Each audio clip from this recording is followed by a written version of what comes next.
Ok, vean, el tema de instrumentos de recolección, que es la sección 3.4 del documento y que implica obviamente para ambos casos, tanto teórico como práctico, aplica exactamente lo mismo. La única diferencia es que, digamos, en la parte de definición de poblaciones y muestras que ustedes van a quienes les van a aplicar los instrumentos, es donde está la mayor parte como tal de la diferencia entre un teórico y un práctico, porque era lo que yo mencionaba la vez pasada, que en la parte de sujetos es más complicado la parte teórica porque tenemos una indefinición de la población, porque hay que comenzar tal vez a buscar datos por la generalidad del tema para que el tema se vuelva representativo, o sea, para que a partir de las respuestas haya una representatividad hacia lo que andamos buscando con respecto al proyecto. Bueno, entonces ahí es donde empieza a surgir las dudas, pero lo que es propiamente la elaboración de las técnicas y herramientas viene a ser exactamente la misma historia. Aquí nada más tal vez iniciar ya con el tema propiamente de técnicas y herramientas de recolección es que hay que recordar que dentro de la fase propiamente del proyecto, o sea, las diferentes etapas que tiene el trabajo de investigación, hay una etapa donde uno recolecta información y después procesa. Si bien es cierto, normalmente esto es como un círculo, digamos, tipo Deming, donde yo voy avanzando y las etapas se repiten, ya que ustedes me dirán, bueno, ya en este momento estoy recolectando información, sí, completamente de acuerdo, y vamos completando secciones que no son las que más adelante se van a completar, obviamente, ¿verdad? Que más adelante seguro vamos a completar otras secciones y por ende también vamos a hacer otros procesos de recolección a mayor profundidad. Y aquí es donde hay que separar un poco, digamos, ahorita estamos haciendo un proceso de recolección que está más que todo asociado propiamente a un proceso de identificación. Estamos trabajando con datos muy preliminares para poder generar una identificación de un problema y obviamente estamos procesando esa información. Y por otro lado, vamos a tener un proceso ya de profundización en el proyecto, no para establecer un diagnóstico, sino más bien un diagnóstico desde el punto de vista no de un problema, sino que es un diagnóstico más desde el punto de vista de oportunidades de mejora. Por eso es que en algunos casos yo les he comentado que tal vez los objetivos de ustedes no es un objetivo realmente para establecer un diagnóstico de situación actual, sino más bien para establecer oportunidades de mejora. Porque normalmente cuando uno establece un diagnóstico, a lo que llega es a definir cuáles son las problemáticas que tiene, pero ya las problemáticas ustedes la definieron a nivel de la sección de definición del problema. Ahorita lo que andamos más bien buscando es qué elementos son los que yo debería aportar para que la organización, digamos, mejore la condición que encontramos. Entonces ahí es donde uno más bien trabaja en función de oportunidades de mejora. Ahora bien, en la parte de procesamiento y análisis ya ahondaré un toquecito, un poquito más en el tema propiamente de lo que son brechas y demás para no confundir el concepto en este momento. Aquí me voy a centrar únicamente en lo que es el concepto técnica y herramienta. Y ustedes dirán, ¿por qué se usan las dos palabras técnicas y herramientas? Bueno, desde el punto de vista metodológico, una técnica no es en sí el elemento que usamos para hacer la investigación. La técnica es el conjunto de pasos. O sea, la técnica es más amplia que la herramienta. La herramienta se vuelve el instrumento de la técnica como tal. Eso es como cuando uno le decían aquello de analogías dentro de un examen de admisión. El pincel es al pintor, más o menos lo mismo. La herramienta es a la técnica. La técnica es el conjunto de pasos, procedimientos que nosotros requerimos para poder llevar a cabo esa actividad que estamos llamando técnica de investigación o para recolección. Pero la parte de la herramienta es el instrumento como tal que debe ser usado en la técnica para poder orientar a la técnica propiamente, para que esta técnica tenga una estructuración y sirva también a su vez como ese elemento donde podemos documentar propiamente la aplicación de la técnica. Entonces la técnica son los pasos y la herramienta es el instrumento. Así de sencillo es la diferencia entre las dos. Cuando nosotros trabajamos dentro del documento, la sección 3.4, nosotros lo que hacemos es explicar la técnica, o sea, el conjunto de pasos. Y a partir de la explicación del conjunto de pasos, dentro de esa reseña, también incorporamos propiamente la herramienta que es el instrumento de esa técnica. Y obviamente hay que construir la herramienta. En este curso el entregable propiamente no es elaborar la sección, sino que el entregable es un par de herramientas, o sea, instrumentos hechos con base en lo que venimos ahorita entendiendo del proyecto, o sea, a partir de categorías que son meramente inductivas, y con ello construir dos posibles instrumentos que no significa que son los que van a aplicar, o sea, no es que de antemano estos son los que aplican sí o sí, puede ser que haya sus variaciones, pero más que todo es para que ustedes conozcan el proceso de construcción de una técnica, que es lo que ahorita más adelante voy a hacer. Entonces, ¿qué son las características importantes que deben de tener las técnicas? Son dos elementos primordiales: que sean confiables y que tengan validez. Si la técnica en su conjunto de pasos y el instrumento como tal en su conjunto de partes que conforman ese instrumento no es confiable y no genera validez, entonces estamos ante la presencia de un instrumento sesgado. Por ende, le quita validez al proyecto. ¿Y qué es el tema de confiabilidad y validez? Ok, confiabilidad es que ofrece medidas certeras a la verdadera medida, ya sea de la unidad estadística. Es como un patrón de oro. Una confiabilidad se logra a partir de que la construcción del instrumento permita una objetividad sobre la información que se está obteniendo a partir de esto y sea eh, cercana a lo que establecemos como una verdadera medida como tal.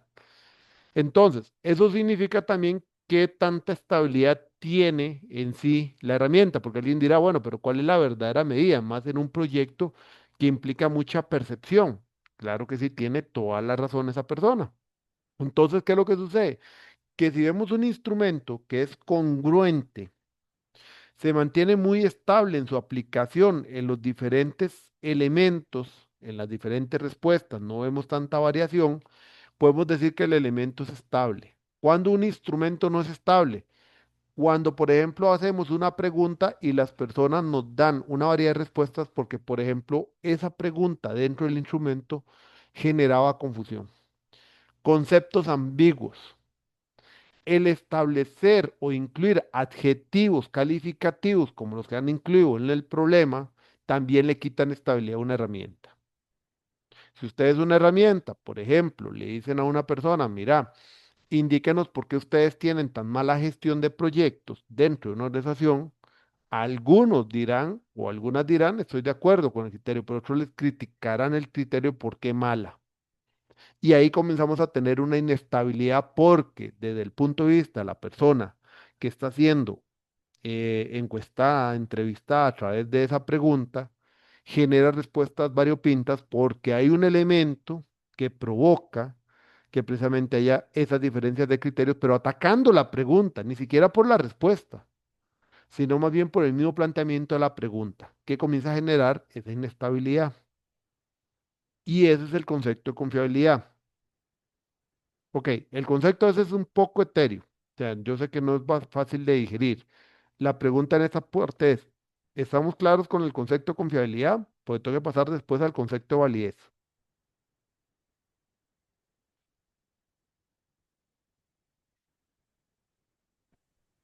Más o menos, profe. Más o menos. ¿Qué es lo que no te queda claro?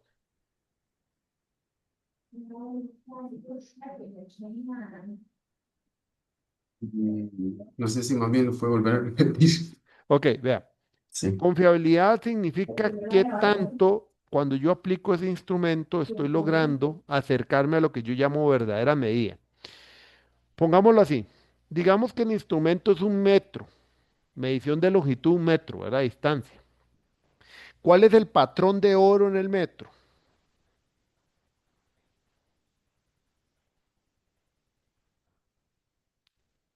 O no sabe la respuesta? No la sé la respuesta. Ok.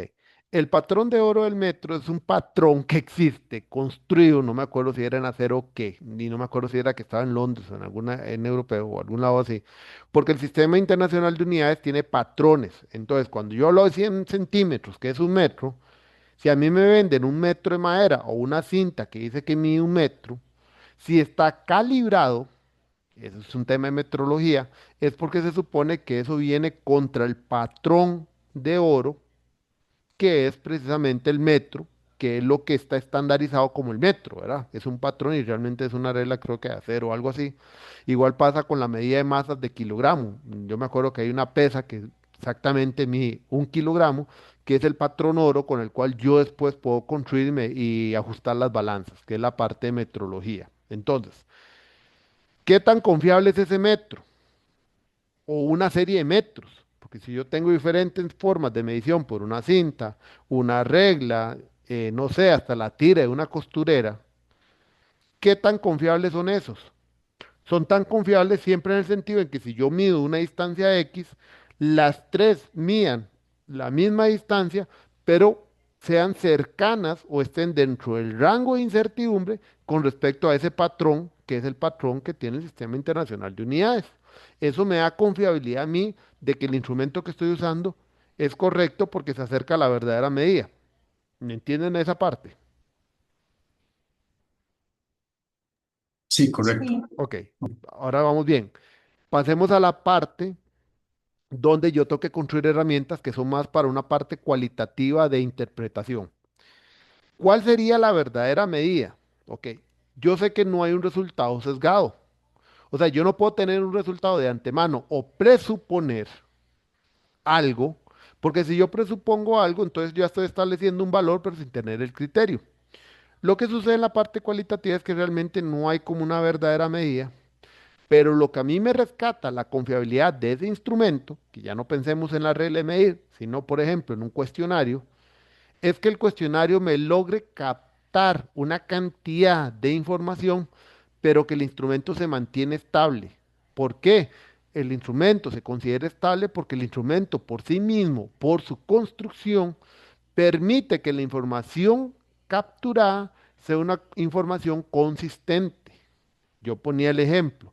Si yo hago la pregunta y le digo a una persona dentro de un cuestionario, mira, porque ustedes tienen una mala gestión, las respuestas no están en función del contenido de la pregunta, sino más bien en el sentido de cómo está conformada la pregunta.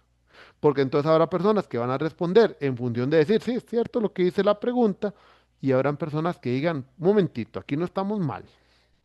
Entonces ya no me van a responder la pregunta, sino que me van a criticar la forma de la pregunta. Y entonces comienza a generar inestabilidad en el instrumento porque tienen que entonces variar la forma de la pregunta para poderla realizar. Entonces el instrumento se vuelve inestable, o sea, es poco confiable porque significa que la información que yo vaya a capturar ahora va a tener que ser como parte o respuesta de más bien de ajustes que tuve que hacerle en el camino. Entonces, ¿qué pasa en esta parte?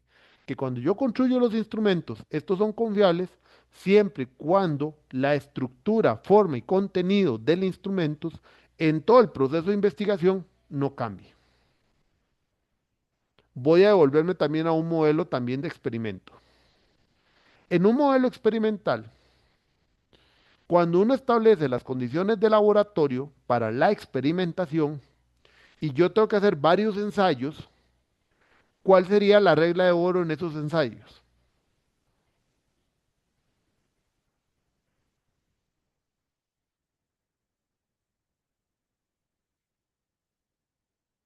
¿Cuál sería una regla de oro en esos ensayos si yo tengo una investigación tipo experimental? Un estándar de referencia. Exactamente, o sea, yo debería mantener un estándar de condiciones para realizar esas pruebas, porque en el momento en que yo hago una prueba y se supone que repito el escenario para validar que los resultados sean consistentes. Ah, pero mira, es que en la prueba pasada tuve 27 grados, ahora voy a usar 32 grados y no es algo que está dentro del estándar del protocolo de pruebas que se haya establecido así, sino que ya cambiaron una condición porque mira, es que me pareció ajustarlo. ¿Qué estamos pasando con el laboratorio? Dejo de ser confiable. ¿Por qué? Porque los resultados ya no pueden ser comparados porque hay una inestabilidad dentro del instrumento que llamamos protocolo de pruebas y hasta ahí llegamos. Eso es como, por ejemplo, no sé si a alguno le ha tocado ir a una contratación de computadoras que a veces para los técnicos de campos en instituciones contratan con pruebas de destrucción. No sé si alguno ha vivido eso. Ninguno ha vivido esa parte. No, profe. No. Bueno, a veces en algunos contratos, dependiendo de un cierto tipo de equipos, y yo lo vi con computadoras para técnicos, venía dentro del del contrato o dentro más bien del cuartel, que se iban a hacer pruebas destructivas en condiciones semejantes a las de los técnicos o que a veces viven los técnicos, para con ello corroborar y se le advertía al proveedor que puede ser que el elemento que usemos de prueba no sobreviva. Entonces, ¿qué pasa? ¿Cuál era la prueba destructiva que yo vi, por ejemplo? Agarrar una computadora a 1 metro de altura y dejarla caer al piso. Todas, todas las computadoras tenían que ser soltadas de la misma manera, a la misma altura, porque ese es el protocolo de pruebas y tiene que ser estable para que me dé confiabilidad. En el momento en que, por ejemplo, yo hubiera cambiado, no, usted no se lo voy a aplicar a 1 metro, se lo voy a aplicar a 90 centímetros y al otro al 60 centímetros, ¿qué hubiera pasado?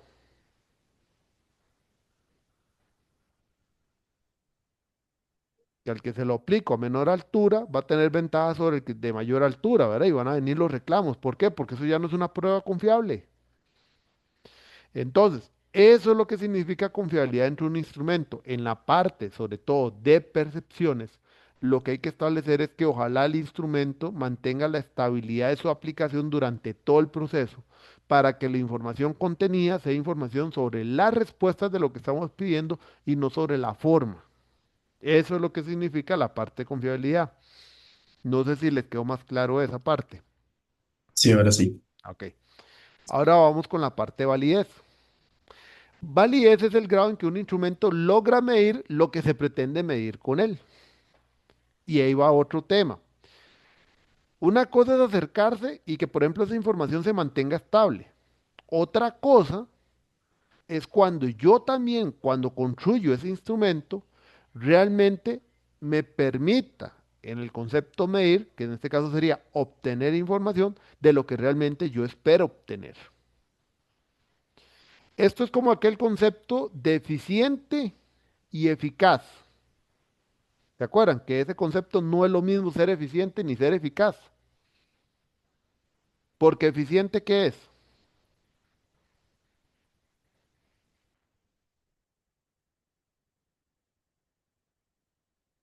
¿Qué es ser eficiente?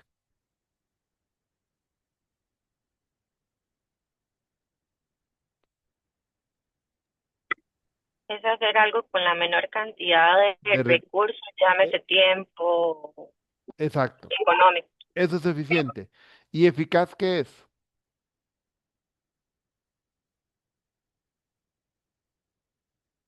Según inteligencia dice que la eficacia se refiere a lograr el resultado deseado, mientras que la Exacto. eficiencia se refiere a lograr ese resultado utilizando la menor cantidad de recursos posible. Ok, vamos a ver. Ahí sí se equivocó un toquecito la inteligencia en algo. Eficiencia es lo que dijo Silvia. Es hacer algo con la menor cantidad de recursos.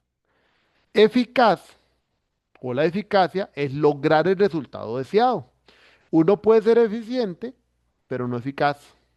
Yo puede ser que haga algo con la menor cantidad de recursos, pero no logro realmente el resultado. Entonces estoy siendo eficiente, pues estoy haciendo algo con menos recursos, pero no significa que sea eficaz. Y yo puede ser que sea eficaz, pero para ser eficaz estoy siendo carísimo. Por ejemplo, caso mío en la profesión mía, diseño eléctrico. Puede ser que mi diseño sea muy eficaz, logre el resultado, protege la casa, pero no es eficiente en función de costos, porque es algo muy caro y el que aunque sea ajustado a la normativa, digamos lo sobredimensioné. Y entonces ahí me sale que no es eficiente, pero es eficaz. Ahora, ¿qué es lo que buscamos siempre? Ser eficientes y eficaz. Por eso es que traigo a colación el concepto. La validez implica ser eficiente y ser eficaz, y sobre todo eficaz. ¿Por qué? Porque es el tema de lograr medir lo que yo deseo medir. Y voy al tema, como le he dicho a algunos compañeros, y ahí va con los temas que han puesto en problemas. Llega alguien y dice, bueno, es que una de las causas es que la empresa no tiene gestión de proyectos, pero lo que pone como evidencia es preguntas que le hizo a las personas. Con eso no me está demostrando lo que pretende demostrar. ¿Por qué? Porque al decir yo no tengo gestión de proyectos, no es la percepción de las personas, porque las personas pueden decir no tengo. Lo que hay que primeramente es realmente buscar en el campo para certificar el no tener como no tener. O más bien, la reacción sería, es que la empresa lo que presenta es una gestión empírica, porque es que no es que del todo no haya, porque digamos, la misma persona investigadora que está parte de la empresa, seguro ha venido desarrollando alguna técnica o algo. O la empresa en su acomodo dice, bueno, para tal cosa le vamos a dar seguimiento con esta tablita en Excel. De ahí quiera o no quiera, eso es una gestión de X manera, no la formal. No la que ustedes de manera sesgada ya incorporan, que es que tiene que ser todo con buenas prácticas. Y luego sesgado, pero no de mala manera, que es el punto importante. Nosotros no tenemos que sesgar todo a un marco de referencia. No, no, no funciona así. Es que uno tiene primero que entender cuál es su empresa y en función de las necesidades de la empresa uno irá desarrollando lo que ocupa personalizado, que es donde yo miro las buenas prácticas para ver qué me puedo traer sin necesidad de decir es que hay que aplicarlo todo, que es donde está el error grave. Entonces yo no juzgo en este momento una empresa por no aplicar un marco de referencia. Yo juzgo a la empresa porque sus acciones actuales, en función de su necesidad empresarial, hay algo que no está funcionando y genera un problema. Entonces, ese grado o esa evidencia que están incorporando en el problema no asocia al concepto de no tener, porque es más que todo una encuesta de opinión, pero la verdadera evidencia del no tener o gestión empírica, más bien es averiguar entre una, dos, tres personas qué hacen, cómo están matando sus pulgas. ¿Te acuerdas el dicho? Cada quien mata las pulgas a su manera. Bueno, vayamos a preguntar cómo están matando las pulgas y al darme cuenta que son una variabilidad de herramientas y también analizándolas, vemos que son herramientas que tal vez lo único que es como para cumplir algo o para tener algo ahí, pero realmente no va a permitir dar un seguimiento, un control, una trazabilidad de información, entonces ahí es la verdadera evidencia. Esa evidencia sí demuestra lo que yo quiero mostrar. Es el mismo concepto de validez. La herramienta que construyo tiene que ser una herramienta que mida lo que yo pretendo medir. Y aquí es donde va el tema, que en función de un contexto, que es lo que dice abajo, la improvisación, el contexto como tal, no solo cultural, la falta de empatía, condiciones, aspectos mecánicos afectan estos dos elementos. Y voy a poner el ejemplo. Y ahí ustedes van a hacer un razonamiento y análisis crítico de lo que voy a decir. Un modelo de madurez es confiable y válido siempre.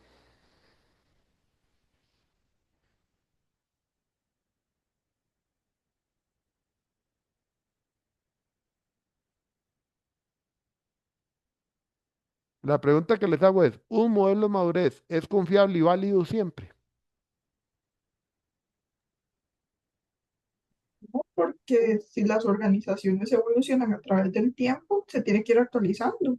Eso es actualizando, estamos de acuerdo, pero por ende en sí mismo, decir de una vez, es que no importa la condición que yo aplique, siempre es confiable y siempre es válido. Y es como aplicar la técnica que nos describen los autores, sí. Ok, voy a Y la eso respuesta. Y más o menos te voy a dar la respuesta porque en la primera instancia es más o menos la que es mi pensamiento. No siempre es confiable ni siempre es válida. Si ustedes, por ejemplo, parten del hecho que la empresa no tiene nada, ¿qué aporte y qué está midiendo el modelo de madurez?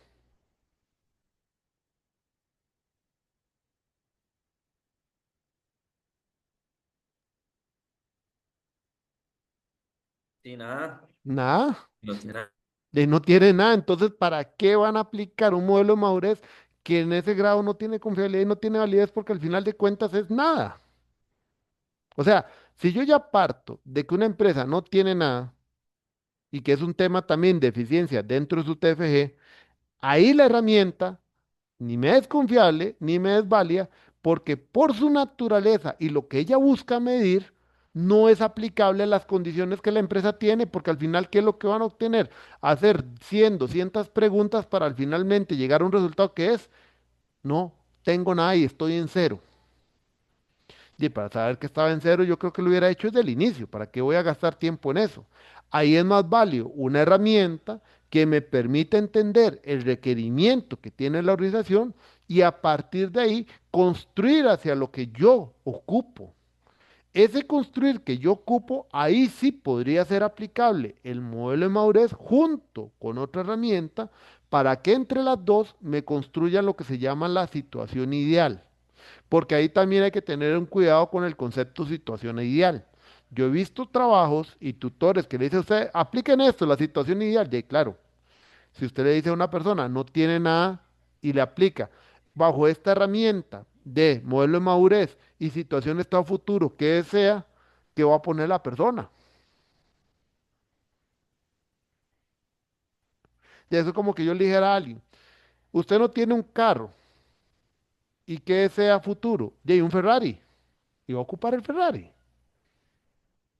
Por eso hay que tener cuidado con las herramientas. La herramienta por sí misma está construida y tiene su confiabilidad y tiene su validez siempre que entendamos el contexto en el cual se puede aplicar, donde me da el mayor valor o aporte.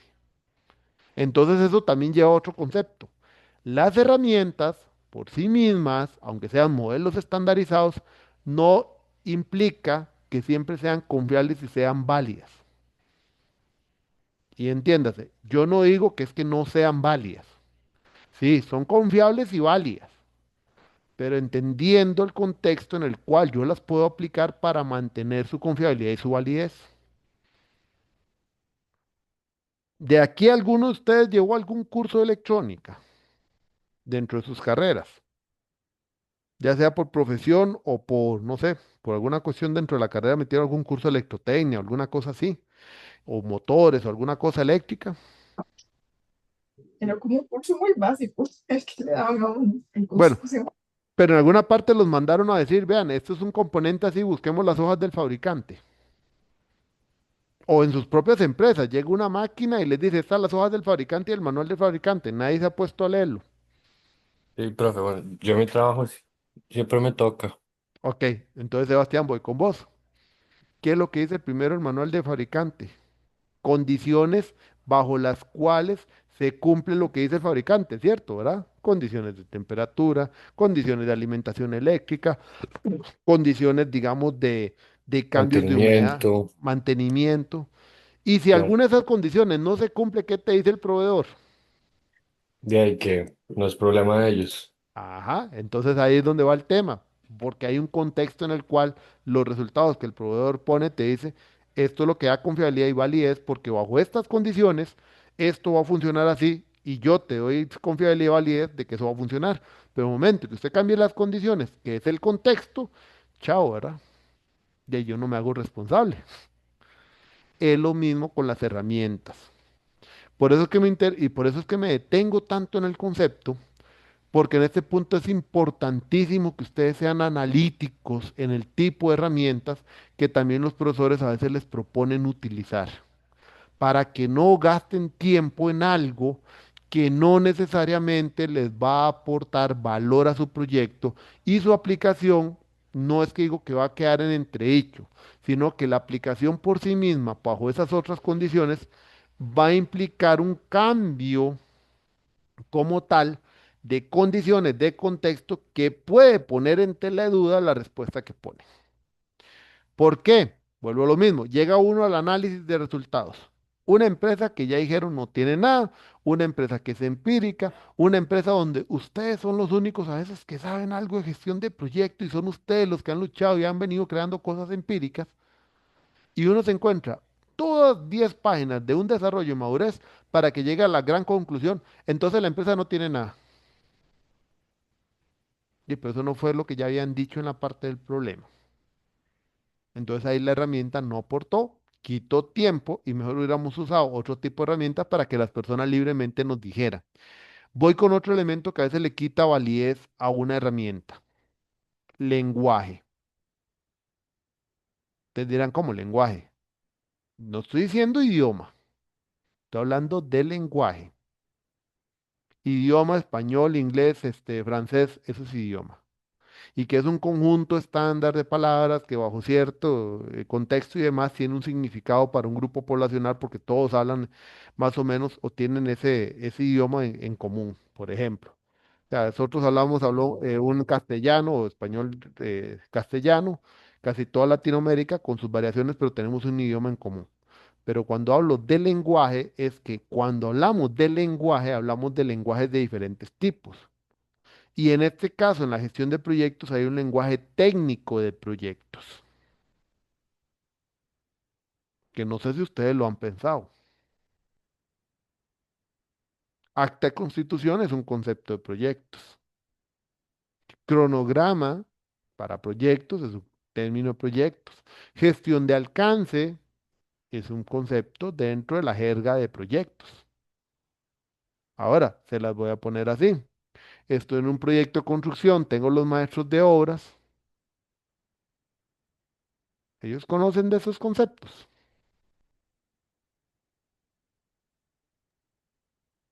Mm, Ese lenguaje no, la técnico, mayoría de ajá, veces sí, ¿no? exactamente, ese lenguaje técnico no lo manejan. ¿Qué pasa si yo en un instrumento me voy a poner todo el lenguaje técnico que a mí me dieron y se lo paso a las personas, tal vez compañeros del área, gente que no gestiona proyectos, de otras áreas que son los clientes, y les paso toda la terminología y la gente no la conoce? ¿En qué termina el instrumento? Engavetado. No hay Engavetado. nada. En nada. Ese es el otro elemento que les doy de tip. El lenguaje que hay que usar dentro de esto es un lenguaje que sea entendible para la persona que me sirve de sujeto, de tal manera que no me quite ni confiabilidad, o sea, estabilidad del instrumento, y me genere validez en la información que voy a obtener. O sea, vamos a ver, yo tengo una parte, digamos, gestión de proyectos. Mis instrumentos no son para irle a preguntar a la persona, ¿cuál es la gestión de alcance que usted hace? Que la persona va a decir, ¿a qué se refiere con gestión de alcance? Y ya con esa pregunta o esa evolución es porque no entendieron, perdió confiabilidad del instrumento porque no es estable. ¿Qué sería lo ideal? No sé, una pregunta abierta. Favor explicar de qué manera usted determina cuál es el alcance del proyecto o cómo determina usted el alcance de los proyectos que le son asignados. O cómo determina usted hasta dónde es el límite de los proyectos que usted le toca. O cómo define usted hasta dónde debe llegar el proyecto. No sé, a veces hasta con una pregunta más coloquial. Lo importante que es que ustedes por detrás tienen como un diccionario donde van traduciendo qué era la intención de la pregunta en función del análisis que le van a hacer. Y yo he visto casos de proyectos donde yo se lo he dicho a los estudiantes que aquí el error más grande es de una vez establecer condiciones. Ni hago 10 preguntas en un cuestionario, las 10 preguntas es una por cada gestión. Y la persona tal vez no sabe ni A, ni B, ni Z de qué significa cada término. Pero me voy directamente a lo que dice un marco de gestión. Ahí es como ustedes investigadores deben también tener en cuenta ese contexto para poder construir un instrumento que no sea inestable, que no genere dudas para poder tener validez en función del resultado que van a obtener. Por eso estos dos conceptos son más que solo lo que la definición dice.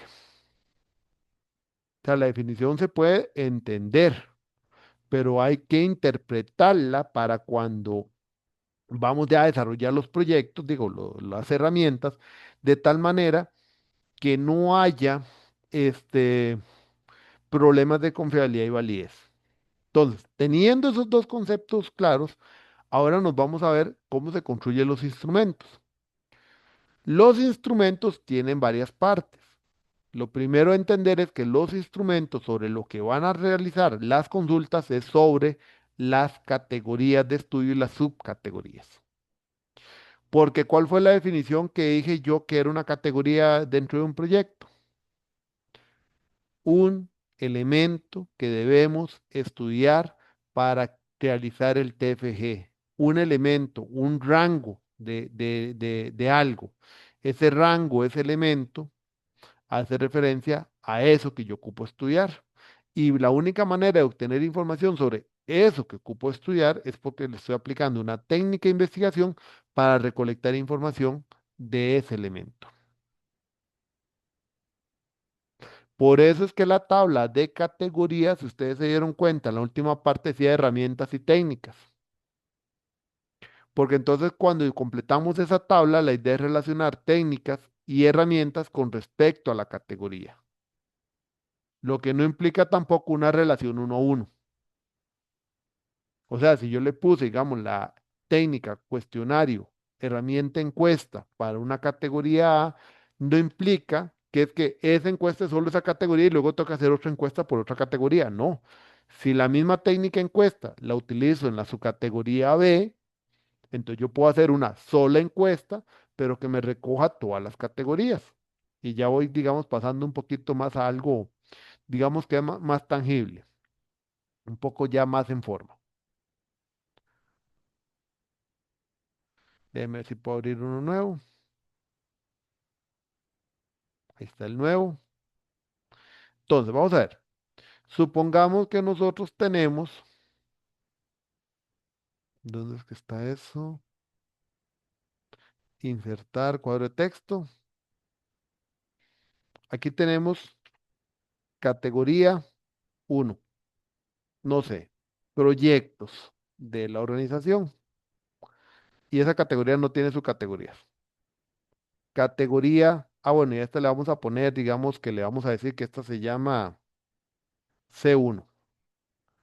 La categoría 2 se llama gestión de proyectos y tiene subcategoría 1, que es gestión actual, y subcategoría 2, que se llama marcos referencia, ¿verdad?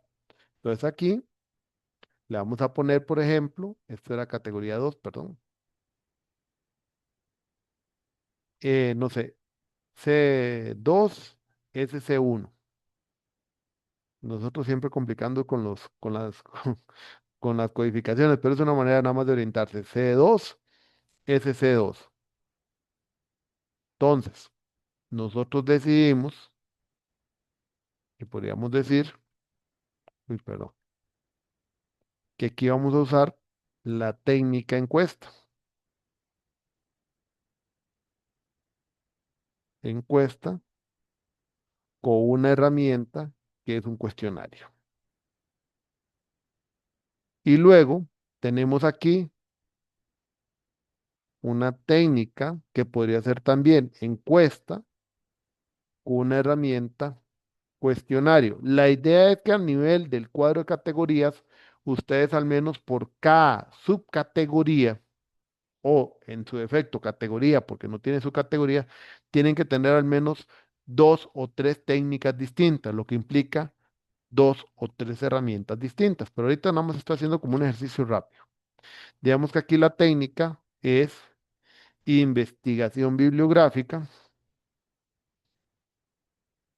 y la herramienta es una ficha. Entonces, lo que yo estaba diciendo es que como aquí yo tengo herramienta cuestionario y este también es cuestionario, y si adicionalmente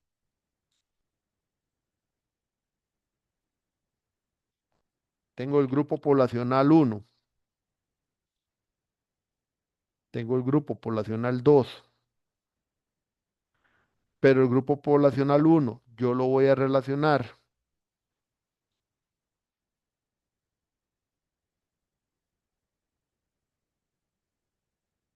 el grupo poblacional 1 lo relaciono con esta información y ese mismo grupo poblacional yo lo voy a relacionar con esta también, o sea, este mismo me da información de las 2 categorías. Entonces yo le puedo aplicar una sola técnica de herramienta a este grupo poblacional donde abarque las 2 categorías. No ocupo hacer 2 herramientas distintas. Ahora, si este grupo poblacional 2, que es otro grupo, yo lo relaciono únicamente con información de esta segunda, entonces yo sí le tengo que hacer un cuestionario distinto a este, o en la construcción de la herramienta, como cuando uno hace un Google Forms, entonces poner cuál es, por ejemplo, su perfil. Entonces uno tiene un listado que dice técnico y el otro dice profesional. Digamos que el grupo poblacional 2 es técnico, nada más. Entonces, al marcar técnico, pase a la pregunta 10 porque la pregunta 10 tiene que ver con la segunda en categoría. Esos son los elementos que hay que visualizar en la construcción del instrumento para ir relacionando con esto. El instrumento seguiría siendo el mismo, pero su organización me permitiría que una parte se le aplique a cierto grupo y la otra parte ya sí completa a todos los demás grupos, pero tendría una variable adicional que tiene que ser consultar el perfil. ¿Ven? Eso es el tema de la construcción donde después tenemos que irlo focalizando. Por eso les decía que uno de los primeros elementos es la categoría. Un segundo elemento en la parte de construcción de herramienta, entendiendo las categorías y variables, y vean que esto mismo aplica para teórico que para práctico, porque en los dos tenemos grupos poblacionales, en los dos tenemos diferentes variables y categorías. Viene después, ahora sí, la codificación de los datos, cómo lo hacemos con cada ítem, pruebas piloto y demás. Ahora bien, antes de empezar la construcción de una herramienta, quiero pasar algunas técnicas para dejarle algunos elementos ahí ya como en su cabecita rondando. Vamos a ver. Vamos a hablar de tres técnicas muy específicas: observación, entrevista y encuesta. Lo que quiero que quede claro de cada una de estas que vamos a ver no es en sí la construcción, porque ya la construcción de la herramienta y todo eso va a ser muy personalizado. Tiene que ver con el tema de entender que cada técnica de esas, o sea, la técnica como tal, que cada técnica de esas tiene una finalidad, tiene una finalidad. Y o sea, tiene un objetivo, no es simplemente porque la queremos aplicar. Entonces, empecemos con observación. La observación como técnica es aquella que permite que las personas o la persona investigadora, desde una visión crítica, pueda interpretar el contexto, pueda interpretar el contexto, puede interpretar bien el contexto de lo que está analizando y no decir viendo, porque es que es donde viene el tema. Una cosa es ver y otra observar. El concepto como tal de observar tiene relación con un tema que se llama percepción e interpretación. Entonces, vamos a ver.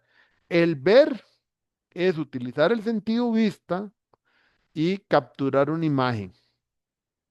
No interpreto, no analizo.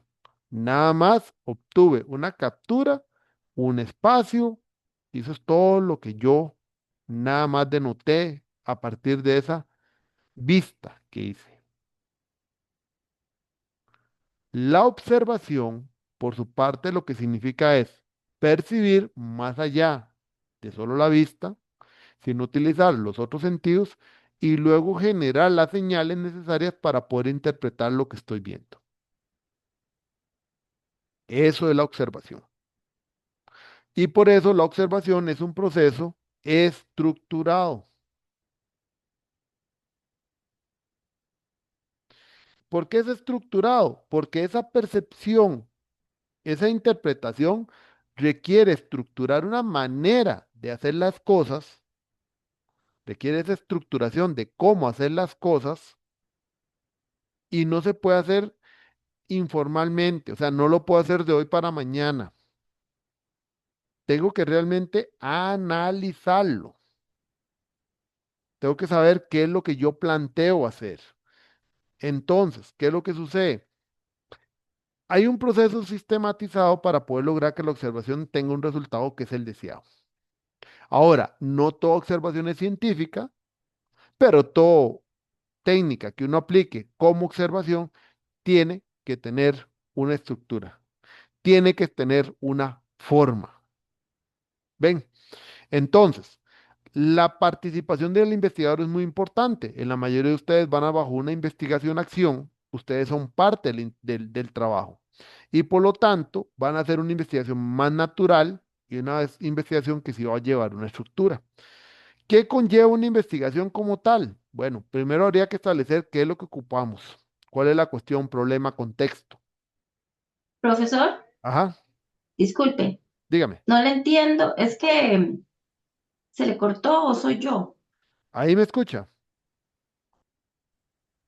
¿Aló? Sí, Sí. Entonces, Sí, lo escuchamos. sí, ok, entonces voy para atrás. Lo que decía Paola es que la observación no solamente es visualizar lo que tengo en el entorno, sino percibirlo e interpretarlo. Esa parte sí, sí estamos claros, eso sí lo escuchaste. sí. Ok, la observación por ende ocupa ser estructurada.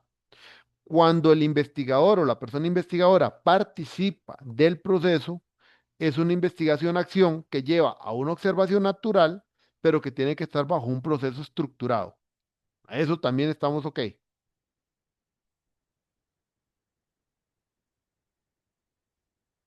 O sea, profesor, usted quiere decir que nosotros, si vamos a hacer la técnica de la observación, Son tenemos parte de, que decir,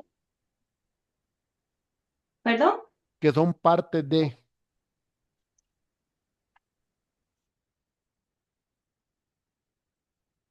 ¿Sí me escuchaste esa parte? Que son parte de la investigación como tal.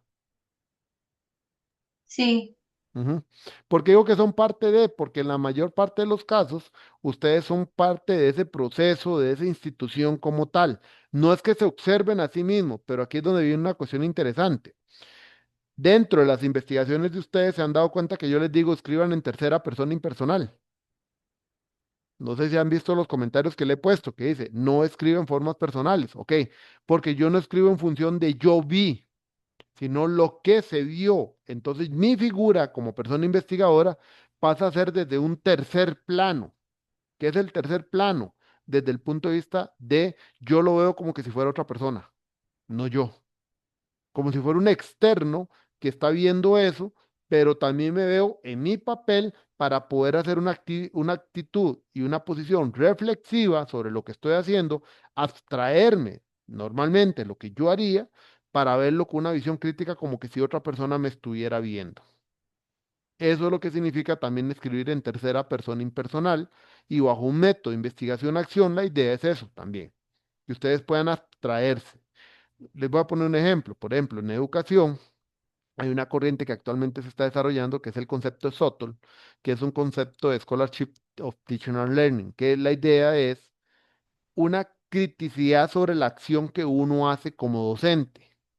Y eso implica una visión de uno visto desde una tercera persona, viéndose uno mismo, para ser reflexivo y crítico contra lo que yo como mi labor docente estoy haciendo en este momento. Eso mismo es parte de la investigación de ustedes, porque si yo voy a hacer una observación y digo, bueno, mi objeto de observación es la manera en que realizamos la gestión de proyectos y yo, dentro de la organización, soy gestor de proyecto, yo también tengo que visualizar qué estoy haciendo yo, pero tengo que verme como de una tercera persona. Entonces, no solamente es ver a los demás, sino verme yo también. Entonces veo al cuerpo, directores de proyecto, como parte de ese grupo poblacional donde me tengo que incluir porque soy parte de.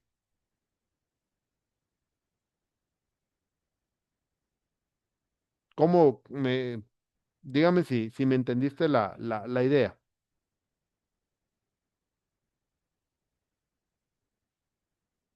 sí, pero en este caso tendríamos que, si nosotros somos parte de esos, entonces que alguien nos vea a nosotros, a mí, digamos. No, usted se autocritica, por eso le digo, usted se abstrae de usted misma para hacer como que yo estoy haciendo viendo a otra persona.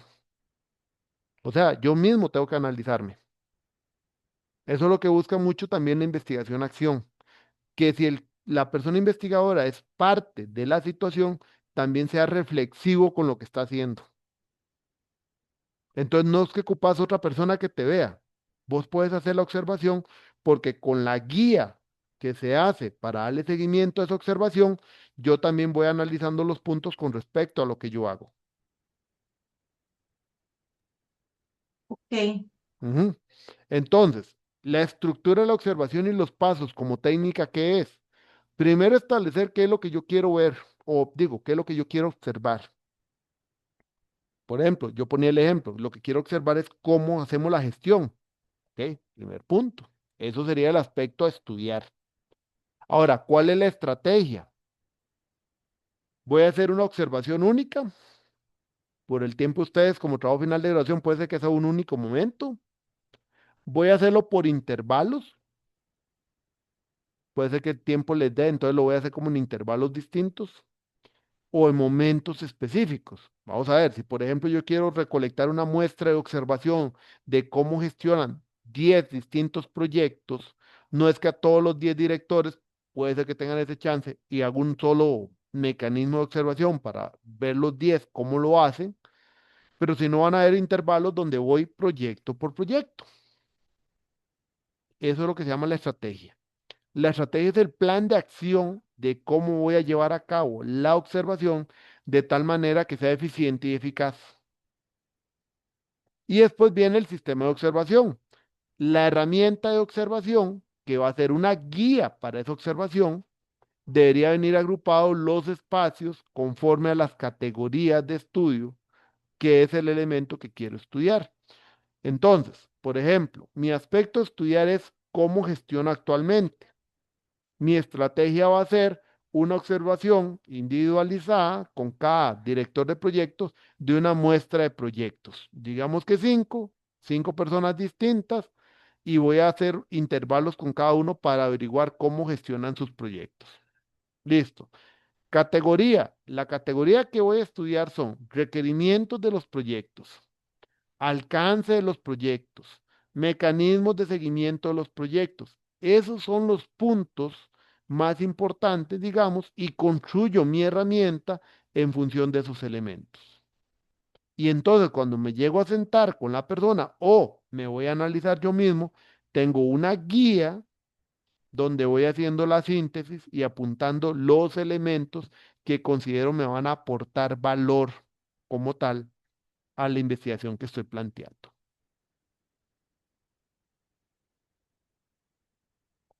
Por eso es que es un proceso estructurado, porque no es simplemente como llegué hoy, me senté a la par de fulanito y le dije, mira, es que vengo a observarte. No. Herramientas. Puede ser una hoja de cotejo, una matriz doble entrada.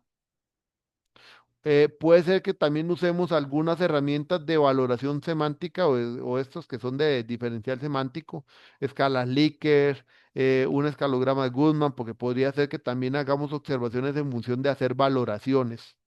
Podría ser, por ejemplo, como el ejemplo que tenemos ahí, que estamos viendo elementos generales y lo podemos calificar entre categorías propiamente o rangos como tal, podría ser, puede ser una observación más abierta en el instrumento para darme o permitirme poder tener puntos más amplios y anotar más aspectos concretos, podría ser.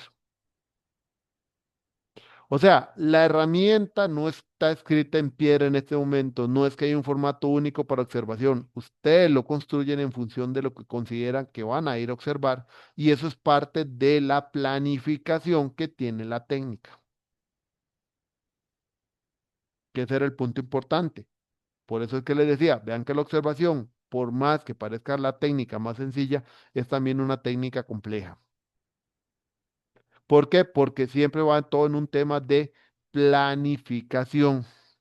Todo esto hay que planificarlo, no simplemente, o sea, las técnicas no es simplemente llego y aplico, no, tengo que planificar cómo las voy a aplicar. Ok, el concepto de observación, ¿lo comprendieron? Sí, O señor. sí, ok. Ujú. Vamos con la técnica encuesta. Vamos con la técnica encuesta. La técnica encuesta, aunque dice que la forma oral de entrevista y la forma escrita es cuestionario, la técnica encuesta es en realidad una serie de pasos donde yo agarro un grupo poblacional y lo que hago es tratar de aplicarle una serie de preguntas que me van a generar una cierta información, y que después las voy a tratar con alguna manera estadística descriptiva para poder generar una discusión de resultados. Eso es lo que busca el término encuesta como tal. ¿Ven? Ahora bien, ese término encuesta como tal, o esa técnica como tal, lleva estos 5 pasos. Primero, determinar cuál es su unidad muestral, o sea, a quién le van a aplicar la técnica como tal. Segundo, construir el material de la encuesta en función del grupo poblacional y en función de las categorías que quieren estudiar. Tercer paso, el trabajo de campo, que es ir a aplicar la encuesta. El cuarto paso es, con los resultados, hacer el tratamiento estadístico de los resultados y, por último, realizar la discusión de estos resultados. Esos son los 5 pasos. La parte más compleja, ¿cuál es? La parte más compleja tiene que ver con la parte de la selección de la muestra, que ya lo vimos en la clase pasada, porque ya hablamos de cómo se determina la unidad muestral y que desde el punto de vista estadístico hay maneras con fórmulas establecidas a partir de una población total para sacar la muestra, pero que también hablamos de las técnicas no estadísticas que tienen que ver con un tema de criterios de escogencia de ese grupo poblacional. Y después viene la preparación de la encuesta, que ahora sí, van, por ejemplo, muy relacionado a esto que les mencionaba. Establecer la encuesta, a qué elementos de estudio me voy a centrar y en combinación con el grupo poblacional me va a dirimir cuántos tipos de cuestionario debo realizar. Y si le metemos aquí por detrás también lo que es la pregunta generadora, ¿se acuerdan que yo les decía que hay una pregunta generadora dentro del cuadro de categorías que no son las preguntas del instrumento, sino que la pregunta reflexiva, como por ejemplo esa, que podría ser la pregunta, ¿cuáles son las características de los proyectos? Entonces, esa encuesta va a incluir un banco de preguntas que atiendan esa pregunta generadora. Y también hay que tomar en consideración que cuando hablamos en esta parte de perdón, cuando hablamos de esta parte del grupo poblacional, hay otro elemento importante. Cuando yo ya sé a qué grupo poblacional le voy a aplicar la herramienta, ¿qué factores comienzan a surgir, por ejemplo, ahí?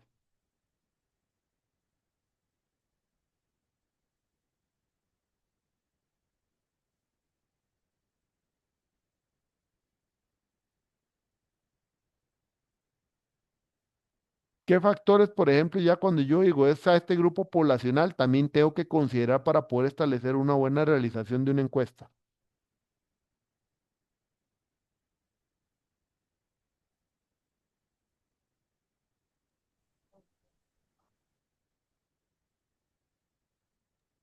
Y no sé, las categorías que quiero abarcar o... No, condiciones del grupo poblacional. Por ejemplo, si el grupo poblacional son gerentes, ¿qué ya me implica eso?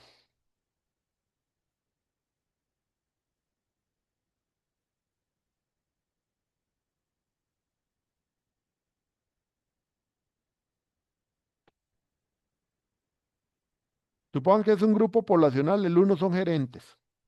Si ese grupo poblacional son gerentes, ¿qué ya les dice a ustedes de antemano?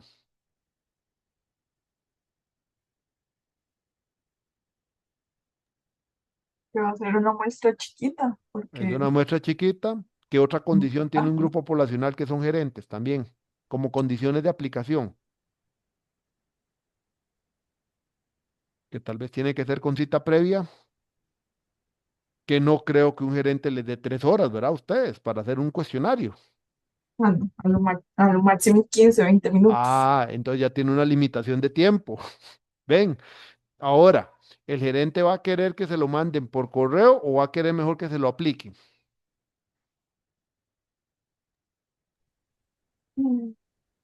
Depende.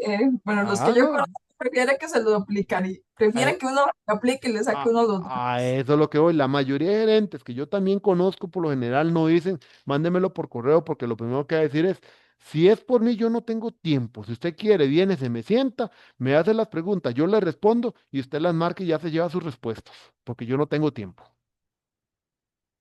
Porque él va a decir, "Ya, yo no voy a ponerme a sentar un correo aquí a responder, es más fácil que usted venga, usted me hace la pregunta y mientras estamos hablando, tal vez sigue trabajando en alguna otra cosa. Entonces, simplemente así sacan las respuestas. Entonces, ese grupo poblacional que impone condiciones, condiciones que ustedes tienen que considerar cuando estén realizando la construcción del cuestionario, porque así también lo tienen que pensar, porque entonces el cuestionario tiene que responder a las condiciones de ese grupo poblacional. Entonces, si ustedes dicen grupo poblacional gerente, bueno, tienen que pensar en condiciones de cuánto tiempo de aplicación tendría. ¿Y eso qué va a limitar? Por ende, si a ustedes les dicen que tienen 15 minutos, el cuestionario, ¿cómo tiene que ser? Pequeño, grande, mediano. Por decirlo en términos calificativos subjetivos, pero yo creo que podríamos decir pequeño entre 5 y 15 preguntas, mediano de 15 a 25 preguntas, grande, digamos que más de 30 preguntas.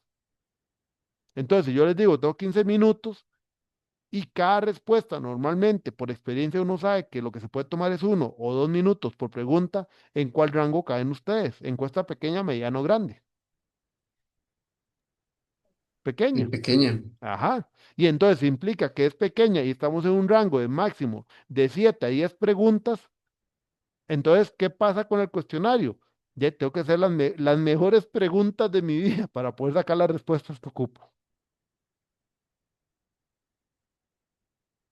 Todo eso implica la planificación de una técnica. Por eso es que las técnicas no es simplemente llegué y las hice ahí en el momento y mira lo que me salió. No, hay una planificación de antemano como tal. O sea, es una planificación de antemano. Por eso todos estos elementos hay que considerarlos. Entonces, si yo me voy a esta lámina, los grupos poblacionales, ¿dónde es que estoy aquí para poder insertar eso? Los grupos poblacionales como tal, lo que les va a implicar son condiciones de aplicación. Y otros de ustedes que trabajan en equipos virtuales y la mayoría de sus equipos de trabajo no están en este país, también les implica el medio de aplicación. Pues entonces tampoco a esas personas no podrá ser presencial o será un presencial sincrónico a través de mecanismos virtuales. ¿Ven? O sea, vean todo lo que implica tratar de preparar una técnica. Hice el ejemplo con encuesta. La entrevista viene a ser más o menos semejante. Nada más que vea que uno puede plantear un cuestionario, pero como dijo la compañera, si la persona es un gerente y lo que prefiere más es que yo se las haga, entonces más bien la técnica que le voy a aplicar es una entrevista y no una encuesta. Podría ser el mismo cuestionario, pero bajo la técnica entrevista. O podría ser que no le aplico el cuestionario, que era de preguntas, tipo selección múltiple, sino mejor le planteo entonces un escenario de preguntas abiertas y paso a un método de entrevista. Pero donde yo también ahora, pensando en el grupo poblacional, tengo que tener cuidado en la manera en que le aplico la entrevista. Depende de la confianza que tenga ustedes, puede ser que apliquen una u otra. Pero vamos a ver, cuando yo aplico la entrevista, también yo tengo que tener cuidado con mi actitud como entrevistador. Esta anécdota siempre la cuento con un estudiante y mi esposa no va a mentir. Pasé un sábado como 3 horas por teléfono, más regañándolo que haciendo otra cosa y tratando de ubicarlo, porque cuando me llamó todo contento que había aplicado, lo que me estaba contando es que prácticamente le fue a decir en la cara al gerente que no sabía lo que estaba haciendo a nivel de una empresa ahí, que es que no hacían bien las cosas, que eso no era gestión de proyecto. Y le digo, bueno, ¿usted fue a juzgar, a auditar o fue a entrevistar? Y no entendía, es que no hizo entrevista, fue a auditar. Y eso está mal. Pues si la técnica es entrevista, mi posición como entrevistador no es ir a juzgar, es ir a establecer o conocer y capturar la información para luego analizar e interpretar. Y eso lleva a otro tema. Cuando hacemos entonces la planificación del cuestionario, tengo que cuidar el lenguaje, que ya lo había mencionado, y tengo que cuidar también sesgos, posiciones dentro de las preguntas para no sesgar los resultados. Por eso es que cuando a veces hacen las preguntas de una vez alineado a cierto marco de referencia, tenemos un problema y un error.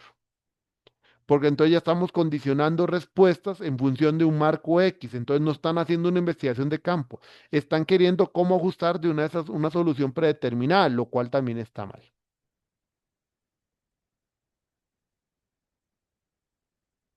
Todo eso implica la construcción de las herramientas desde el punto de vista de planificación. Entonces, un poco a la parte práctica. Vean, voy a abrir un Word. Supongamos que yo voy a plantear una herramienta que va más o menos a trabajar con el mapa que puse aquí en el PowerPoint y vamos a establecer lo que es un formato de herramienta.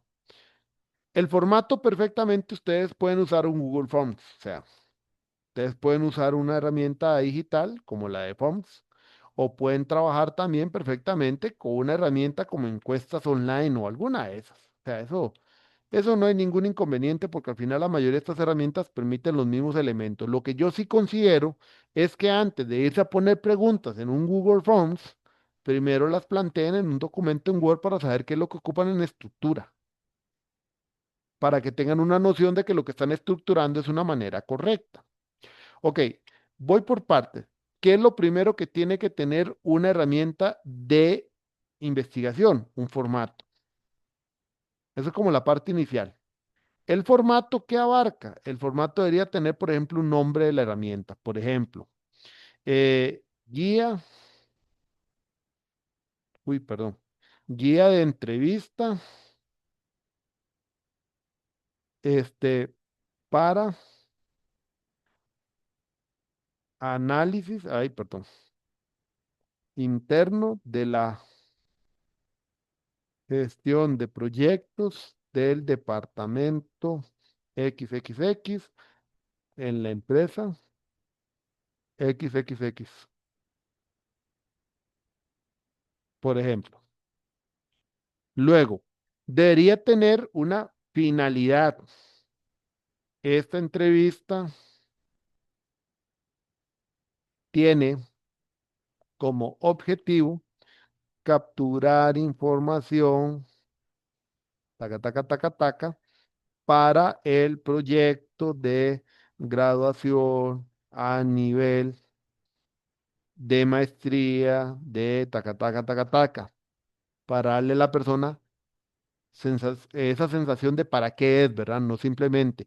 Si es una guía de entrevista, yo se la leo a la persona. O sea, en un formato normal sería, bueno, muy buenos días, muy buenas tardes. Entonces, empecemos la entrevista. Vea, la entrevista tiene como finalidad únicamente que usted me brinde información sobre estos y estos aspectos que precisamente son las categorías, porque la guía de entrevista no es para el entrevistado, es para el entrevistador. Si esto fuera una guía de cuestionario, de una encuesta, entonces lo que yo escribo no es para quien va a aplicarlo, sino más bien para quién va a contestar. Más si se lo pongo en un Google Forms o en una herramienta online para que la persona en un enlace ingrese y conteste, entonces va a tener que entonces contestar. Vean ejemplos de Google Forms. Vean, por ejemplo, esta que hicimos en su momento dentro de la carrera que yo trabajo para un trabajo que estamos haciendo sobre la aplicación de lo que se llama Blended Learning, que es aprendizaje mixto con una aplicación de serie de metodologías activas. Ok. Objetivos, definiciones conceptuales, algunas cosas que queríamos, instrucciones generales. Todo esto para la persona que va a contestar. Dentro de instrucciones generales, por ejemplo, cuánto va a durar la entrevista, digo, la realización de las preguntas, si son abiertas o cerradas, se le pone algunos conceptos también para que sepa que en algunas preguntas cuando se le diga alto, bajo, medio, qué significa. Por eso que les digo que nada, nada en un proyecto de investigación es subjetivo. O sea, yo tengo que definir, por ejemplo, si en una pregunta yo digo algo es bajo, medio o alto, tengo que definir qué es bajo, medio o alto para que la persona tenga un criterio contra qué responder y que no sea el criterio de la persona y el criterio mío y no sepamos cuál es el criterio de cada uno. Hay que tener un criterio estándar de lo que se va a aplicar. Y a partir de ahí viene la parte de las preguntas y la estructura que vamos a hacer. Una guía de entrevista podría ser que sería más sencillo porque entonces uno pone instrucciones a brindar al entrevistado, porque es para mi persona, como entrevistador, que le va a preguntar a la persona entrevistada. Instrucciones que brindar. ¿Ves? Entonces aquí uno pone una serie de instrucciones que le va a decir a la persona sobre las entrevistas. Cada una de estas partes de las preguntas tiene que tener una sección, o sea, tiene que estar dividido en secciones. Si mi ejemplo, en este caso, tenía que ver con relacionar, y vean que aquí puse herramienta cuestionario, lo va a hacer entrevista, y tiene que ver con esta categoría y la categoría de gestión actual, entonces esa entrevista tendría que tener dos secciones. Proyecto de la organización y la segunda sección sería gestión actual de la empresa. Porque entonces la herramienta cubre las dos, pero tiene que tener dos secciones. ¿Para qué? Para poder diferenciar que la pregunta uno de la entrevista corresponde a X, Y, Z. ¿Por qué? Porque es donde viene un tema que tal vez no desarrollé aquí. Perdón. Algunos tutores les van a enseñar a hacer algo así, lo cual también no está mal y me parece que es una manera también de ordenarse ustedes. Ustedes van a tener aquí, por ejemplo, eh, número de categoría, eh, subcategoría, déjenme ver si puedo agregar aquí, subcategoría, pueden agregar, por ejemplo, aquí, o código de categoría. Entonces, por ejemplo, uno dice C1, SC1, digamos C1, SC1, C1, SC2, y aquí sigue siendo la categoría 1. Y entonces aquí uno dice técnica, entrevista. Y entonces yo puedo decir que aquí, pregunta. Entonces yo le pongo que aquí la pregunta, sección uno, pregunta uno, sección uno, pregunta 2, sección uno, pregunta 3. O sea, puedo codificar las preguntas para relacionarlas específicamente con la categoría o subcategoría. De tal manera que este cuadro da un mapa completo de que cuando uno revisa entonces el instrumento, hace, o más bien uno trata de encontrar la relación que tiene el elemento que se colocó aquí con respecto a la subcategoría que se está tratando de atender, que obviamente está relacionado con las preguntas generadoras. Hay tutores que meten hasta la pregunta generadora acá, y entonces dentro de la técnica indican cuál es la pregunta con respecto a la pregunta generadora. Y eso es hacer un mapa completo, codificado para ordenar, o sea, para mostrar la intencionalidad que cada herramienta tiene. Puede ser que yo repita aquí mismo y ponga C1, porque hay una segunda técnica que, por ejemplo, se llama revisión documental. Pero entonces, en revisión documental yo también pongo las partes de lo que puede ser una ficha, por ejemplo, sección uno sin preguntas, porque tal vez no son preguntas, sino que son fichas. Entonces, esas son formas de codificar para poder encontrar una relación entre los instrumentos y lo que estoy tratando de investigar. Ahora bien, teniendo esa relación construida, que es parte de la planificación, y ya teniendo el formato del instrumento y ya estamos, por ejemplo, en las secciones, ahora viene el planteamiento de las preguntas. Aquí yo, ¿qué es lo que yo siempre recomiendo? Bueno, marquemos primero la pregunta generadora. Digamos que la pregunta generadora es, ¿cuáles son las características de los proyectos? Y esa es mi pregunta generadora. Lo que yo tengo que plantear ahora serían las preguntas que van a responder a esa pregunta generadora. Entonces, por ejemplo, en una entrevista, yo le podría preguntar a la persona, eh, explicar qué tipo de proyectos son los que realiza el departamento. Eso es una pregunta abierta.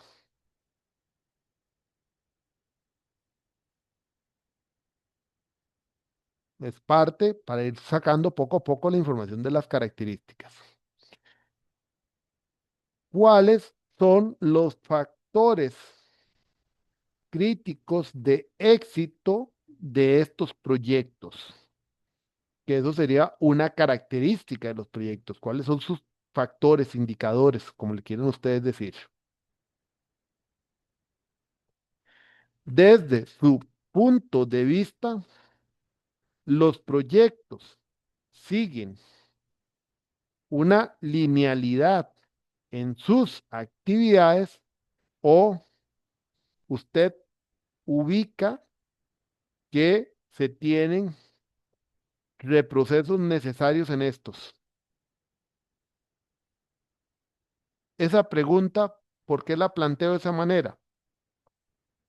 Ustedes que están estudiando gestión de proyectos, esa pregunta, ¿en función de qué es lo que estaría yo tratando de conseguir a partir de esa pregunta?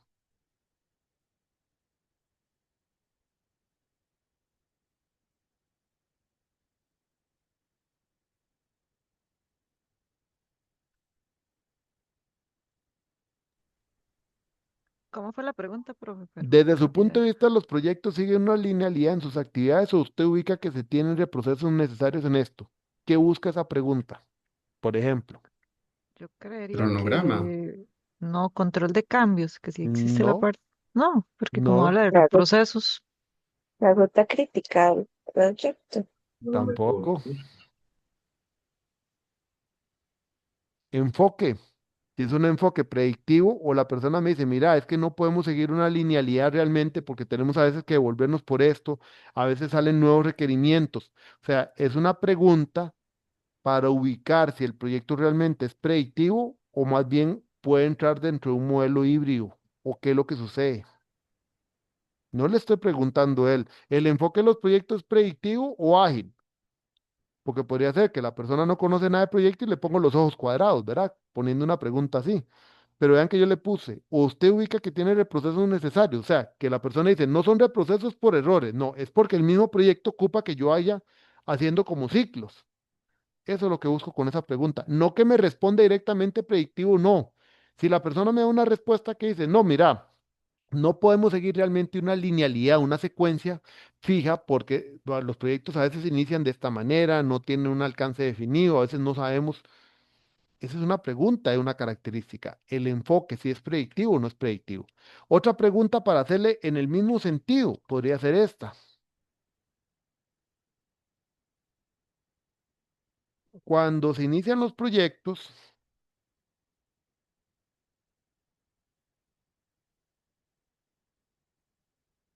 estos ya tienen requisitos completamente definidos o son cambiantes en el proceso. Esa es una característica de los proyectos, si son predictivos o son ágiles. Y uno le puede poner, punto y seguido, si su respuesta es que son cambiantes, ¿en qué elementos ve que se dan los cambios? Eso es una entrevista, vean que no es un cuestionario, es una entrevista. Son preguntas abiertas donde también, dependiendo de la respuesta de la persona, yo también puedo ir valorando si algunas ya las va respondiendo. Pero ahí tengo 4 preguntas que no están planteados en términos tan técnicos de solo gestión de proyectos, pero me van a dar información sobre la pregunta generadora que tengo arriba.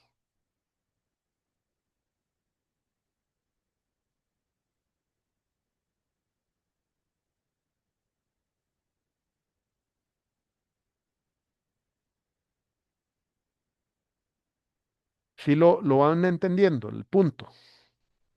Vean que esta es la pregunta generadora del cuadro de categorías, ¿verdad? Una sola. Y esa sola pregunta bien trabajada me puede desgranar a una serie de 4 o 5 preguntas perfectamente en este tema, más que es una entrevista que me imagino que no puede durar más de 15 o 20 minutos.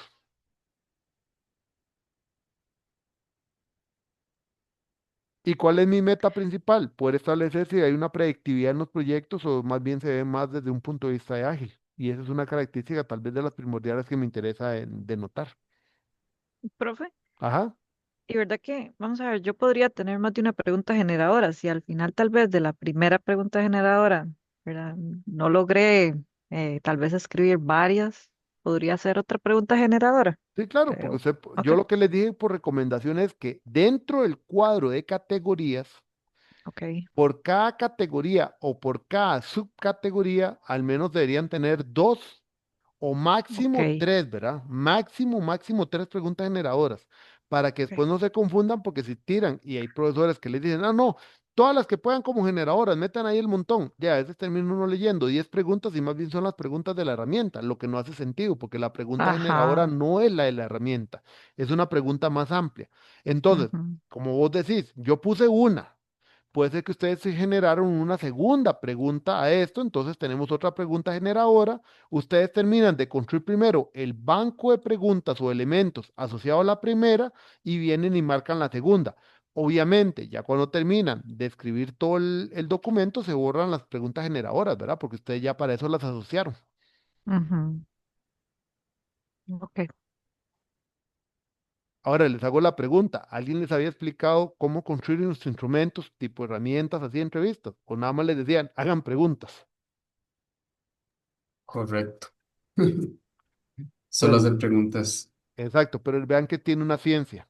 O sea, y es una ciencia muy cuidadosa de lo que uno plantea, porque la idea es que tiene que ir muy bien intencionado. Si esto lo hacen bien, si esto lo hacen bien, el tiempo de análisis se reduce casi a la mitad, porque yo tengo claro qué es lo que voy a cruzar entre los instrumentos. Cuáles son mis indicadores, cuáles son mis variables, que el análisis lo puedo y lo puedo hacer también de una manera rápida y de una manera también muy rica en contenido, porque yo ya tengo visualizado aquí qué relaciono con qué. Porque imagínense que ustedes llegan a una tabla como esta que estaba yo construyendo, bueno, sí, aquí en la otra página, y entonces ya saben que estas preguntas relacionan con esta, las de revisión documental es esta parte, con esto otro. Entonces, cuando yo hago el análisis y comienzo ya a consolidar las respuestas de esto en alguna herramienta gráfica, en alguna herramienta como Excel o demás, yo ya puedo también comenzar a hacer ese análisis interpretativo entre lo que encontré aquí versus lo que está acá. ¿Lo ven?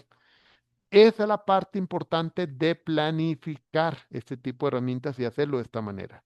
Quita tiempo, sí, pero es mejor 2 horas haciendo una herramienta que 10 horas tratando de analizar algo que no le encuentro ni pie ni cabeza.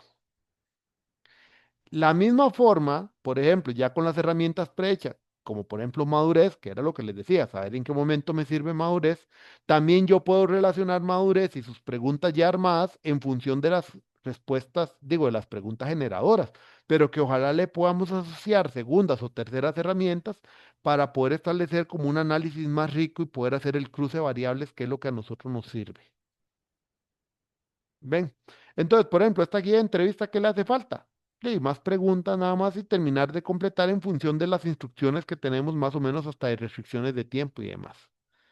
Entonces, ¿qué pueden usar ustedes? Una vez hecho, ya en eso, viene y lo monta, por ejemplo, en Google Forms. Y ya el mismo Google Forms, obviamente las herramientas ya le dan algunos elementos gráficos que ustedes después pueden utilizar como parte del análisis. Nosotros, por aquello, para que lo tengamos claro, nosotros no satanizamos el usar estas herramientas, pero eso sí, en el momento en que ustedes copien un gráfico, no hagan esto, ¿verdad? Que sacan la herramienta de recortes, cortan el gráfico y van y lo pegan ahí al Word y ya está, ¿verdad? O sea, también el gráfico tiene que tener un formato, que fue lo que vimos y todo el asunto. Y más en un caso como este, que normalmente lo que pasa es que no les va a mostrar todo porque tiene varias cosas, o sea, tiene varias opciones de respuesta, y entonces obviamente por eso no se ve todo, entonces ya ahí queda cortado. Habría que copiar el gráfico, que no me acuerdo cómo era, uno lo copia y déjeme ver cómo lo pega. De ahí lo pega más o menos completo, pero jala la pregunta. Nosotros, por ejemplo, el gráfico no jalaría la pregunta, habría que venir aquí a recortarlo y ponerle aquí el nombre de figura y aquí abajo poner, por ejemplo, una nota, resultados obtenidos de la aplicación de la entrevista en el grupo poblacional XYZ o algo así. Pero ven, uno pudiera jalar el gráfico de esta manera, pero que se vean todas las respuestas, no solamente copiar como está allá. Igual hay otras herramientas, encuestas online, yo lo he usado para algunas cosas que tienen unos ciertos tiempos. Eso sí, formas muy complejas de una herramienta, por ejemplo, hacer matrices, eh, ¿qué otro tipo de pregunta? El tema de respuestas anidadas hay que saberlo hacer, porque por ejemplo, la configuración del forms para lo que son preguntas, déjeme ver cómo era. Por ejemplo, yo tengo una pregunta como esta. No, es que aquí tengo el asterisco, esta no es tanto. No, este asterisco es que son obligatorias. Después de la sección ir a la siguiente sección. Es que, digamos, hay una parte que yo me acuerdo que uno se viene aquí. Aquí dice que es obligatoria, pero yo puedo decir si era validación de respuesta. Déjeme ver. No, no es validación de respuesta. Usted dice lo de las secciones, profe, que si usted no completó esa respuesta, no lo deja pasar a la siguiente sección. Eso es cuando es obligatorio. El tema es, por ejemplo, que si yo le pongo Mm, aquí una pregunta de sí o no, construir, por ejemplo, que no pase a la pregunta. Si responde el sí, pase a la pregunta tal. Si responde no, pase a la pregunta tal. ajá, es eso, es lo de las secciones. Sí, sí. Ay, yo lo hice un día de estos, pero sí tiene razón, profe. Pero tiene, ajá, Creo que es más bien en la opción esta de los dibujitos abajo de la. Mm, siento que para ver, me parece que era la de los dibujitos. En esta, a la derecha donde tienes un más, no sé si era más bien esos dos cuadritos. ¿Qué hacían los dos cuadritos, profe? Nada más para añadir título, importar preguntas, añadir sección, añadir añadir six. video, imagen. Por No, pero ahí, no, por pero ahí ando así. por ahí anda. O Ya. sea, tienen que buscarla, pero también ese tema de hacer esas preguntas, de saltar de una sección a otra, tienen que estar seguros de que la herramienta les permite hacer eso, ¿verdad? Cuando lo Ajá. pasen a una herramienta digital, porque si la herramienta no les permite, ustedes mismos hacen un arroz con mango. Entonces, porque entonces Ujú, la persona no va a pasar a la sección que ustedes quieren, sino que va a pasar a otra pregunta. Y cuando la configuran, tienen que responderla ustedes mismos. Mándese el enlace, se meten por otro correo y la responden para probar que realmente funciona como ustedes quieren que funcione. ujú, Porque si no, yo he visto casos donde creen que funciona como ustedes creen, no la probaron y ya cuando lo mandan hasta ahí llegamos. ¿Ven? Entonces, eso es nada más como para que ustedes lo tomen en cuenta, el punto. De yo cargué esta otra, yo he hecho varias, pero ahorita no me acuerdo cómo era que se hacía. Pero por ahí hay una manera en que uno hace eso, pase a la sección tal si responde, y en la misma aquí, bueno, cualquier cosa, en la misma pregunta debería decir, bueno, si responde tal cosa, pasa a la pregunta tal. Pero Form, ajá. yo sé que Form lo permite, así que eso no me estresa porque yo sé que Form sí lo permite cuando ustedes lo hacen. Entonces, ¿cuál era el punto importante aquí? El punto importante, muchachos, es que al final de ahora de la clase lo que les quede claro es esto.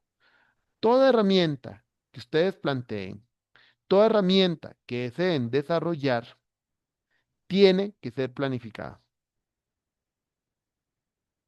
Y estos instrumentos, una vez construidos, tienen que quedar en el apéndice. En el apéndice va tanto. Por ejemplo, cada instrumento va a ir en un apéndice. Por ejemplo, el apéndice A puede ser la guía de entrevista. El apéndice B, la del cuestionario. El apéndice C, no sé, revisión bibliográfica. Y los resultados con, perdón, consolidados de la aplicación de la técnica va a ir en otros apéndices. ¿Por qué? Porque en la parte del análisis no se colocan todos los resultados. No se colocan todos. En el análisis se involucran dentro del análisis los resultados más importantes que les permiten realizar ese análisis crítico. ¿Ven? Y los otros resultados que igual se obtienen por la aplicación de esto, pero que igual dentro de la construcción uno sabe que no son los principales, van a estar consolidados en el apéndice correspondiente a los resultados de esa técnica.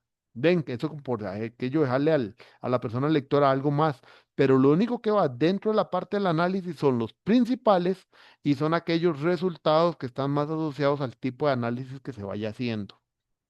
Y eso para que lo tomen en cuenta cómo tienen que estructurar el documento. Entonces, ya sabemos que la guía no va dentro del documento, va en los apéndices del documento. Pero cuando se trabaja como tal, el Word como tal del informe, en la sección 3.4, cada técnica tiene que ser bien explicada en función de cómo se construyó, cómo se planificó, cómo está el instrumento conformado, cuánto más o menos es o más bien cuál es el mecanismo de aplicación del instrumento y también cómo se visualiza lo que es la información que se va a obtener del instrumento de recolección. Toda esa explicación va dentro de la sección 3.4 de cada una de las técnicas. Y si el tutor les dice, también agreguen ese cuadro para ver la relación de los elementos de las técnicas versus categorías, también es importante, pero solo el cuadro no. Esa explicación debería ir por cada técnica. Yo les recomiendo que cada técnica se vuelva un título nivel 3. 3.41, entrevista. Y se hace una explicación concreta, específica, una explicación que dé detalle de cómo están aplicando la técnica, cómo se planificó, cómo se construyó, a qué grupo poblacional se aplicó, cuáles son los elementos de estudio, con qué se visualizó, cuánto tiempo de aplicación, cuál fue el mecanismo de aplicación, de tal manera que quede muy claro por qué ustedes propusieron esa técnica como parte de. ¿Ven?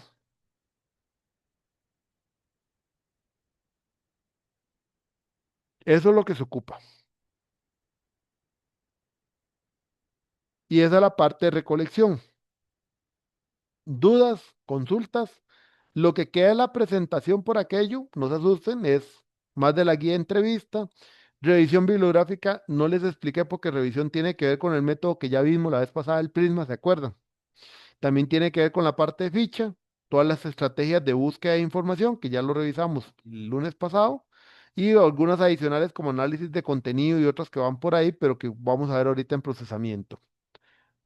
¿Dudas, consultas? Ah, bueno, este es muy importante, pero es que en la parte de procesamiento, pero mejor en la parte de procesamiento les explico el tema este, para decirles qué es lo que pasa con ese tipo de técnicas. ¿Dudas, consultas sobre la parte de recolección?